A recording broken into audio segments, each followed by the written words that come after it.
But the next one that we have to talk about is the absolutely golden gem. And it's the episode The Guru. And this could help a lot of people get through tough times. But at the same time, it could give you a moment to just have self reflection. Because granted, life can get a little bit messy, but if you really clear your mind, which I do know is easier said than done, things will go as smooth as a river. However, life is messy, and things tend to fall in the creek. But if we open the paths between the pools, the energy flows.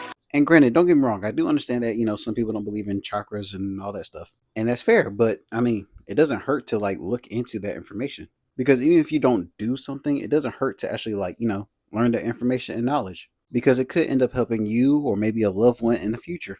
Like there is way too much knowledge that's available in this world to go untouched. And what makes this episode so pure is when you really focus on the stuff that he is trying to teach Aang, it can resonate with everyone on how they can reflect on anything that they're going through. And is blocked by fear.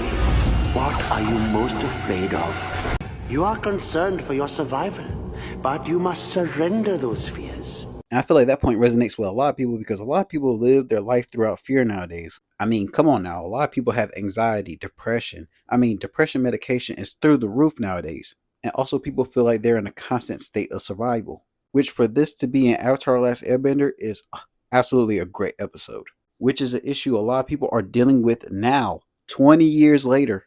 And then the next point that he goes on to talk about is guilt and how to confront it and reflect on it. You so. What do you blame yourself for? These things happened, but do not let them cloud and poison your energy. And literally one of the most important things in regards to someone feeling incredibly guilty about something is that they can't let it sit and really linger inside them. Especially when this day and age, everybody likes to bottle up their emotions. If you are to be a positive influence on the world, you need to forgive yourself. Like in all honesty, that's hard for a lot of people to do. But in order for you to be a positive person, it comes from self-reflection. It's not from somebody else make you feel good for a moment because it's literally just going to be a moment. Lasting inner peace and happiness literally comes from within and self-reflection. And is blocked by shame. What are you ashamed of? And then he goes on to say that shame is a part of who you are. You can't just block it off. And I know a lot of people can relate because, every now and then you have a quick flashback of when you was younger and a incredibly embarrassing moment. And you truly wish you can forget about it. But, I mean, you got to remember, that's what made you who you are today. You will never find balance if you deny this part of your life and is blocked by grief. Lay all your grief out in front of you. And then he goes on to say how it deals with love and that is blocked by grief. Grief is one of the hardest things that a lot of us deal with on a consistent daily basis. Because no matter what, we're going to deal with grief regardless because death is inevitable. That's what it means to be a mortal and a human.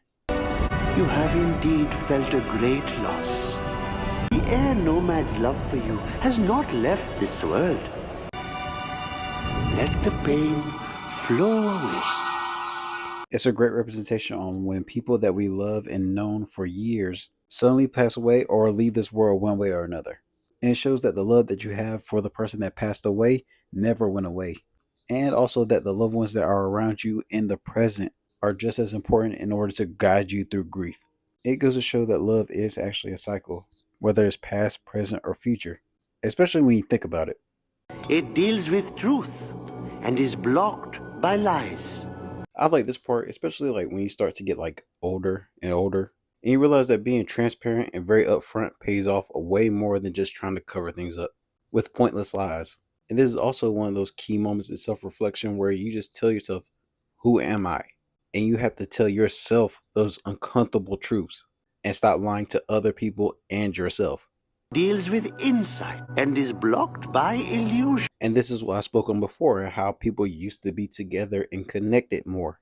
Connection is absolutely important. Because he goes on to say that the world's biggest illusion is that we're all divided and that we're all separate. But the insight, aka the truth, is that we are all technically just the same. We're not that much different from one another. Things you think are separate and different are actually one and the same. You think you're any different from me, or your friends, or this tree? It deals with pure cosmic energy and is blocked by earthly attachment. And then they go on to meditate on letting go on earthly attachments, which a lot of people nowadays should definitely think about, because nowadays a lot of people are materialistic AF. Now suddenly things like money, possession, and all these other things is what divides us even more, and all those other materialistic things. And I do understand that in Aang's case, it was a loved one that was tying him to earthly possessions, but you could literally pull from his situation and relate it to yourself. And mind you, this is supposed to be a filler episode, according to some people, where there's not a lot of action, there's not a lot of kicking, punching, and all that stuff. But it's the writing, the philosophies, and all that stuff that really pulls you in. It makes you want to lock into every single unlocking of Aang's chakra network, and you just want to listen to every detail. Because we hear from an expert perspective with Guru Patit, but we also hear from a beginner perspective where they make it more relatable, aka Aang. Hello, Zuko here.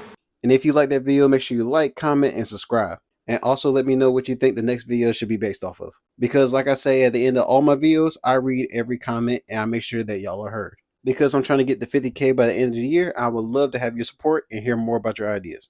I hope you're able to apply these words in your everyday life. And Lily, thanks for watching. Oh, and a reminder, drink water. Perfection and power are overrated. I think you are very wise to choose happiness and love